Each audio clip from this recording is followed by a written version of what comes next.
ओला कचरा. ओला कचरा जसे चपातीचे तुकडे, वांग्याचे तुकडे, मिरचीचे देठ, आलूचे तुकडे इत्यादी. या कचऱ्यांपासून आपल्याला खत मिळते, ज्याचा उपयोग मातीची सुपीकता वाढवण्यासाठी होते. याशिवाय ओल्या कचऱ्यांपासून ऊर्जा निर्माण होते. ओल्या कचऱ्याचे फायदे आहेत. आणखीन फायदे म्हणजे प्रदूषण नियंत्रित.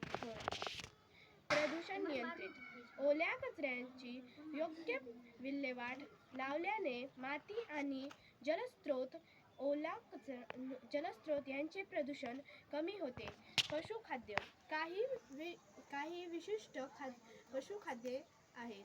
ओला कचरा जसे की अन्नाचे तुकडे पशुखाद्य म्हणून मानले जाऊ शकतो. सुका कचरा. सुका कचरा कागदाचे तुकडे,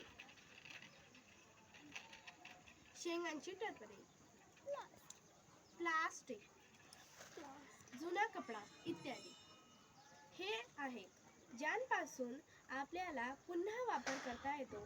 जसे वेस्ट कागद आपण पुन्हा त्याचा वापर करू शकतो. कसे ते? हा वेस्ट झालेला कागद आपण जर कारखान्यात दिला तर त्याचा पुन्हा कागद बनून येतो. जसे की वह्या पुस्तके त्यांचा नवा कागद तयार बनून होऊ शकतो. अशा इत्यादीची बचत होते. पूर्ण वापर किंवा पूर्ण प्रक्रिया करता येतात.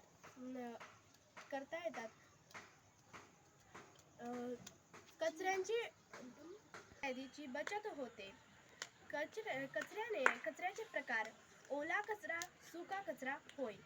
सुका कचऱ्याची उदाहरणे: कागद आणि पुठ्ठा, प्लास्टिक, बाटल्या, पिशव्या आणि इतर वस्तू, काच आणि धातूचे तुकडे, जुने कापड किंवा कपडे.